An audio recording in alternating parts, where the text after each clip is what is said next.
Assalamualaikum warahmatullahi wabarakatuh. Selamat pagi teman-teman. Apa kabar hari ini? Semoga kalian sehat semua ya. Dan semoga nggak lagi baper mikirin tugas kuliah lain. Karena sekarang waktunya fokus dengar saya dulu, oke?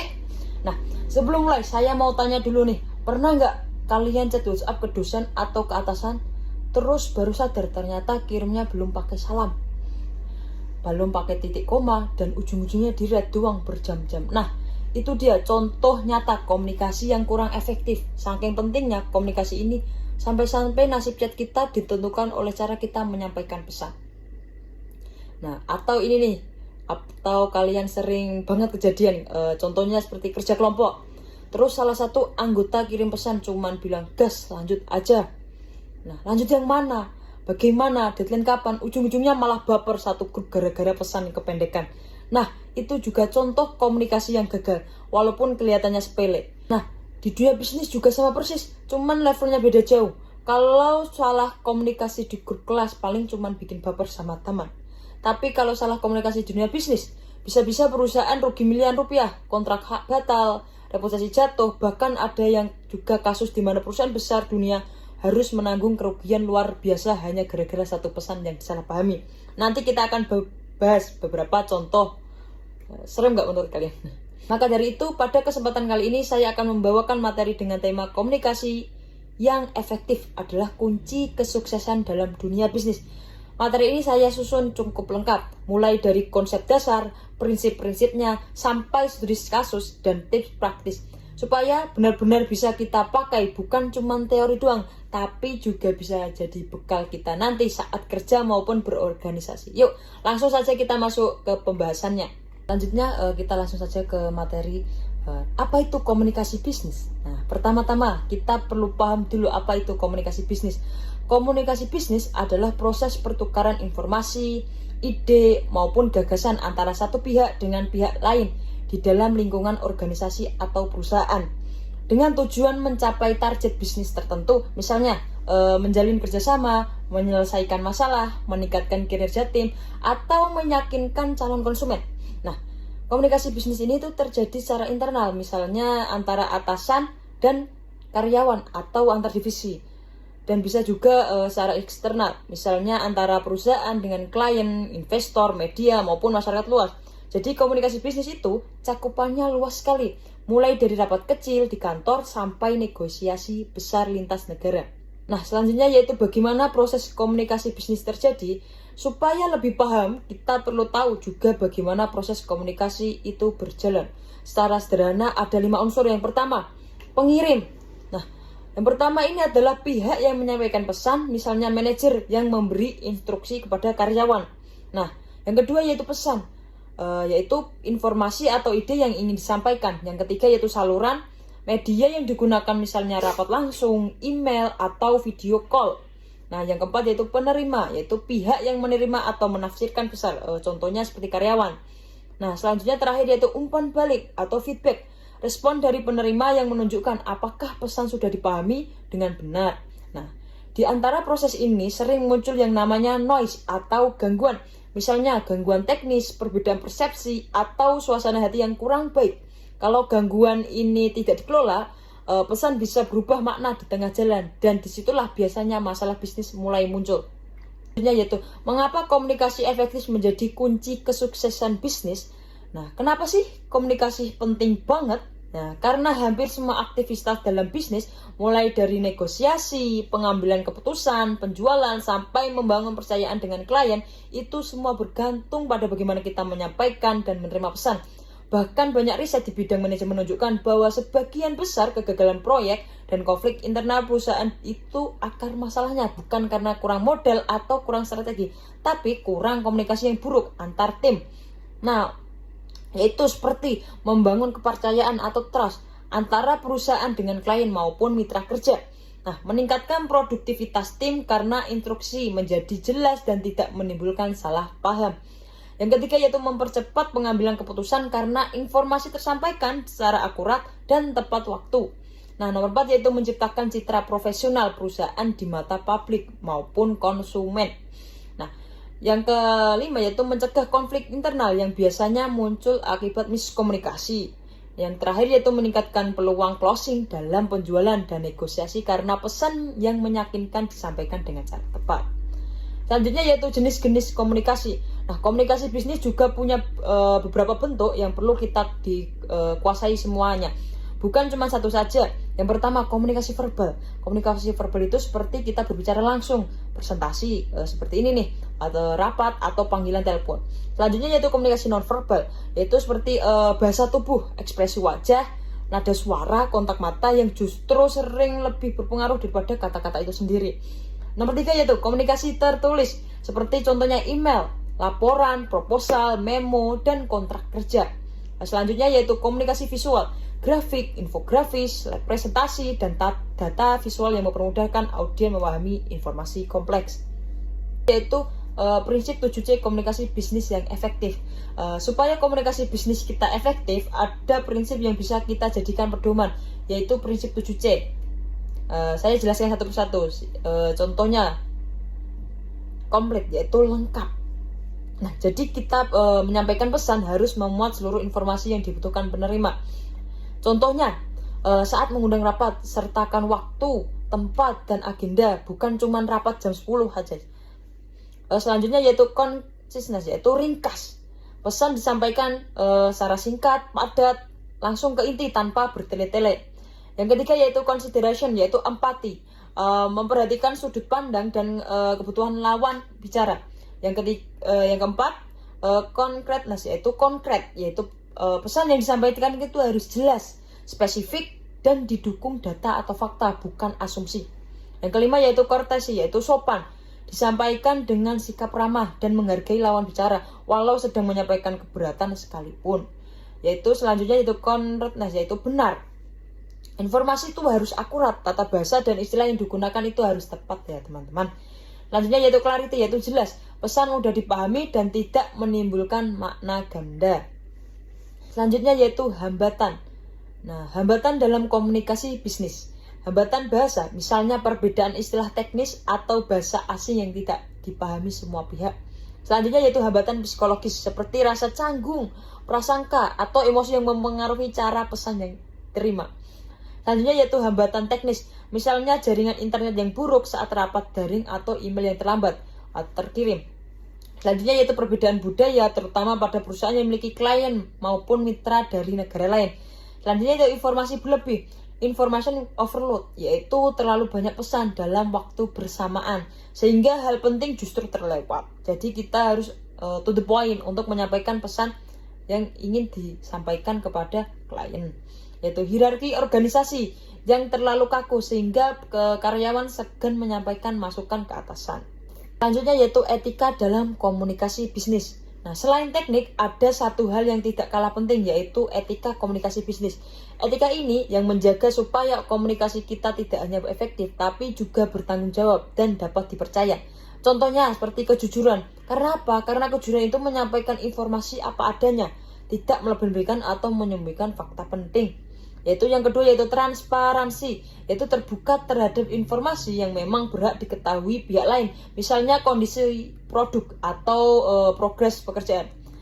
Yang ketiga yaitu menjaga kerahasiaan, tidak menyebarkan data sensitif perusahaan atau klien tanpa izin. Nah, yang terakhir yaitu menghargai privasi dan perbedaan pendapat lawan bicara meskipun sedang dalam posisi tawar yang kuat. Nah, untuk studi kasusnya, saya mengambil ketika komunikasi menentukan nasib bisnis. Nah, saya kasih 3 contoh nyata biar makin kebayang. Contoh yang pertama, dari sisi keberhasilan. Nah, perusahaan Apple dikenal sebagai sangat menjaga komunikasi bisnisnya, baik ke karyawan maupun ke publik.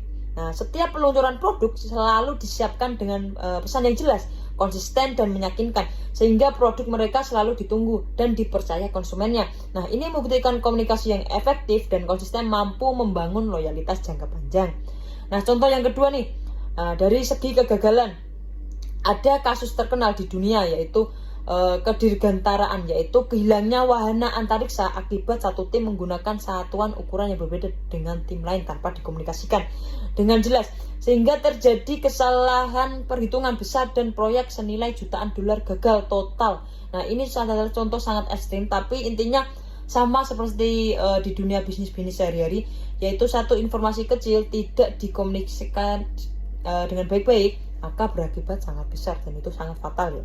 Dan yang ketiga yaitu tentang pentingnya komunikasi krisis. Nah, banyak perusahaan besar, termasuk beberapa perusahaan rintisan atau startup, yang reputasinya jatuh bukan karena produknya buruk, tapi karena lambat atau kurangnya terbuka saat merespon keluhan publik di media sosial. Sebaliknya, perusahaan yang cepat tanggap, minta maaf secara tulus, dan memberi solusi jelas saat ada masalah, justru kepercayaan publiknya bisa tetap terjaga bahkan meningkat. Nah, ini menunjukkan bahwa cara merespon itu sama penting dengan pesan itu sendiri. Selanjutnya yaitu peran teknologi dalam komunikasi bisnis di era modern. Nah, karena di era sekarang itu komunikasi bisnis juga semakin dibantu oleh teknologi, email tetap jadi standar komunikasi formal. Video conference seperti Zoom atau Google Meet itu tuh memudahkan rapat lintas kota bahkan lintas negara. Lalu aplikasi chat seperti WhatsApp atau Slack yaitu untuk mempercepat koordinasi harian dan media sosial digunakan perusahaan untuk membangun komunikasi dengan konsumen secara personal. Nah, tapi perlu diingat teman-teman, teknologi hanyalah alat. Canggih apapun medianya, kalau pesan yang disampaikan tidak jelas atau tidak sopan, hasilnya tetap akan gagal. Nah, jadi teknologi mempermudah, tapi prinsip komunikasi yang baik tetap harus kita pegang. Selanjutnya yaitu komunikasi dalam negosiasi bisnis. Nah, salah satu bentuk komunikasi bisnis yang paling menentang adalah negosiasi. Misalnya negosiasi harga dengan supplier atau negosiasi kerjasama dengan klien. Nah, di sini komunikasi efektif sangat menentukan hasil akhir. Nah, karena kita harus mendengarkan dulu kebutuhan pihak lain sebelum menyampaikan tawaran. Supaya apa? Supaya solusi yang ditawarkan benar-benar relevan. Yang kedua yaitu gunakan data dan fakta untuk memperkuat argumen, bukan hanya opini atau perasaan. Dan selanjutnya yaitu kita harus tetap tenang, sopan meskipun terjadi perdebatan pendapat. Karena nada bicara yang emosional justru bisa merusak kesepakatan. Nah, yang terakhir yaitu cari solusi yang saling menguntungkan, win-to-win solution, yaitu bukan sekedar menang sendiri. Oke, gitu ya teman-teman. Nah, selanjutnya yaitu komunikasi dalam presentasi bisnis atau public speaking. Nah, selain negosiasi, kemampuan presentasi atau public speaking yang juga bagian penting dari komunikasi bisnis. Misalnya saat memaparkan proposal ke klien atau melapor ke atasan. Nah, yang pertama yaitu kenali audiens terlebih dahulu. Supaya apa? Supaya bahasa dan tingkat kedalaman materi bisa disesuaikan. Yang kedua yaitu gunakan struktur yang jelas. Pembukaan yang menarik perhatian, isi yang runtut, dan penutup yang mengarah ke kesimpulan atau ajakan bertindak. Nah, latih intonasi, bahasa tubuh karena audiens sering menilai kepercayaan diri kita dari cara kita berdiri dan berbicara, bukan hanya isi materi. Selanjutnya yaitu siapkan diri untuk sesi tanya jawab, karena disitulah biasanya kredibilitas kita benar-benar diuji. Selanjutnya yaitu cara meningkatkan komunikasi bisnis yang efektif. Nah, yang pertama yaitu kita harus mendengarkan secara aktif, yaitu active listening, tidak hanya menunggu giliran bicara. Yang kedua yaitu menggunakan bahasa yang sesuai dengan audiens, tidak terlalu teknis jika lawan bicara bukan ahlinya. Yang ketiga yaitu memanfaatkan media komunikasi yang tepat, misalnya email atau hal yang formal untuk hal cepat dan diringkas. Yang keempat yaitu memberikan dan menerima umpan balik, feedback secara terbuka dan konstruksif. Yang kelima yaitu melatih kepercayaan diri dan bahasa tubuh yang positif saat presentasi maupun negosiasi. Yang terakhir yaitu melakukan konfirmasi ulang, double check. Karena apa? Karena sebelum mengirim pesan penting itu terutama yang menyangkut angka atau kesepakatan. Selanjutnya yaitu bekal praktis untuk kita sebagai mahasiswa. Nah, sebagai mahasiswa sendiri kita bisa mulai berlatih dari sekarang. Misalnya membiasakan menulis email yang sopan dan lengkap ke dosen. Nah, aktif berlatih presentasi di depan kelas, belajar menyampaikan pendapat dengan sopan saat diskusi kelompok, dan membiasakan diri memberi serta menerima kritik secara terbuka saat kerja tim. Kebiasaan kecil ini yang nanti akan sangat membantu kita ya teman-teman saat masuk ke dunia kerja maupun saat merintis usaha sendiri. Baik teman-teman, dari pembahasan tadi bisa kita simpulkan bahwa komunikasi bisnis yang efektif bukan sekedar cara kita bicara dengan lancar ya teman-teman, melainkan kemampuan menyampaikan pesan secara lengkap, jelas, sopan, dan tepat sasaran melalui saluran yang tepat dengan tetap menjunjung etika, sehingga mampu membangun kepercayaan dan mendukung kesuksesan sebuah bisnis baik dalam operasional sehari-hari, negosiasi, maupun saat menghadapi krisis. Nah, ingat ya teman-teman, sehebat apapun ide bisnis kita, kalau cara menyampaikannya masih berantakan, ya sama aja sih seperti chat yang di-read doang tadi, ya kan? Nah, jadi yuk kita mulai sekarang kita biasakan berkomunikasi dengan baik, baik itu di kampus, di organisasi, maupun kelak di dunia kerja. Itu yang dapat saya sampaikan. Ketika semisal teman-teman ada yang perlu ditanyakan, silahkan ditanyakan. Kak, izin bertanya. Sebelumnya perkenalkan, nama saya Eva Irawati. Saya ingin bertanya, apa perbedaan mendasar antara komunikasi bisnis internal dan eksternal? Dan berikan contohnya. Terima kasih. Baik, jadi pertanyaan gini, apa perbedaan mendasar antara komunikasi bisnis internal dan eksternal? Nah, bisa diberikan contohnya begitu ya Kak? Nah, jadi gini ya teman-teman, dengan siapa? Eva ya. Nah, komunikasi internal sendiri itu adalah komunikasi yang terjadi di dalam organisasi. Misalnya antara atasan dengan bawahan atau antar divisi. Contohnya seperti gini Mbak Eva, rapat koordinasi tim. Sementara komunikasi eksternal adalah komunikasi yang terjadi dengan pihak di luar organisasi. Misalnya perusahaan dengan klien, investor, atau media. Contohnya presentasi menawaran kerjasama kepada calon klien. Kedua-duanya itu sama-sama penting karena internal itu mempengaruhi kekompakan tim, sedangkan eksternal mempengaruhi cita-cita dan hubungan bisnis perusahaan di mata pihak luar gitu ya Mbak Eva. Pertanyaan kedua, Kak. Dari prinsip 7C tadi, menurut kakaknya, mana yang paling sering dilanggar oleh pelaku bisnis dan bagaimana solusinya? Baik, nah dari prinsip 7 tadi mungkin menurut saya mana yang paling dilanggar oleh pelaku bisnis dan bagaimana solusinya. Nah menurut saya prinsip yang paling sering dilanggar itu adalah clarity atau kejelasan, karena banyak pesan bisnis yang disampaikan secara ambigu atau menggunakan istilah yang tidak dipahami. Sehingga itu menimbulkan salah tafsir. Solusinya adalah membiasakan diri menyampaikan pesan secara lugas, mengecek kembali pesan sebelum dikirim, dan tidak ragu meminta klarifikasi apabila ada instruksi yang kurang jelas. Gitu ya Mbak Eva. Nah, ada yang perlu ditanyakan lagi? Selanjutnya pertanyaan ketiga, Kak. Bagaimana cara mengatasi hambatan komunikasi akibat perbedaan budaya, misalnya saat bekerja sama dengan mitra dari luar negeri?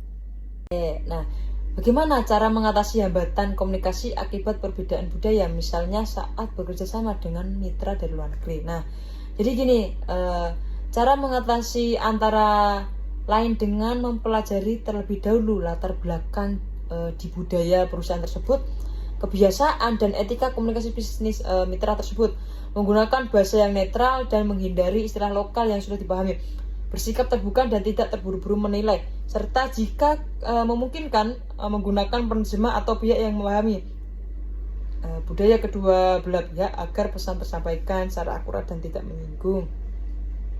Baik teman-teman, ada yang perlu ditanyakan lagi? Jika tidak, demikian presentasi penjelasan saya. Kurang lebihnya mohon maaf dan terima kasih atas perhatiannya. Wassalamualaikum warahmatullahi wabarakatuh.